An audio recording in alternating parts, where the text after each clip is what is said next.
Hey guys, I don't know if y'all watched the first video or not, but if you go back to part one, this is the 93 parts truck that I'm using.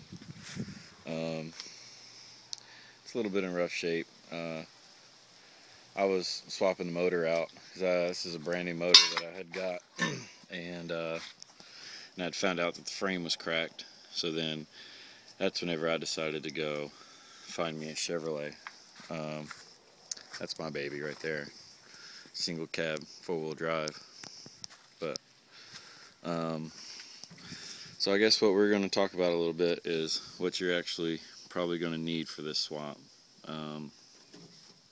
What I've actually read people doing is taking the throttle linkage from the Dodge. This goes all the way back into the cab. Throttle linkage from the Dodge and shortening it a little bit and putting that square tip back on it and actually using that.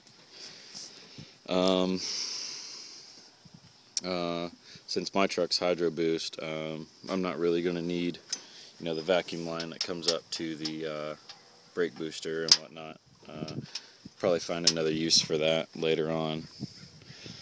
So pretty much you're going to need the engine, the transmission. You're going to need a 1980 to 1987 clutch pedal assembly if you're using a 5-speed. Mine is a 5-speed, so I'm going to be using the Get Wrecked tranny. And then I'm going to go ahead and take all these out and use these in the Chevrolet and make it all look nice and pretty and paint them and get some new ones. There's nothing really else in the cab that you might need.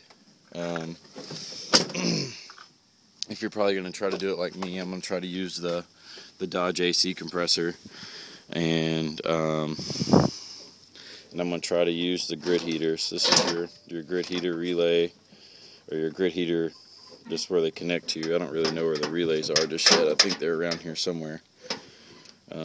Or actually, these might be the relays right here. I don't really know how this is going to wire up just yet. And then it comes up to the top to the actual grit heater to the motor. It's right in there. Like I said, I'm the whole learning process on this too. So here pretty soon, I guess, we're going to start taking apart all this out and actually seeing what we're all going to need. What we are all going to need.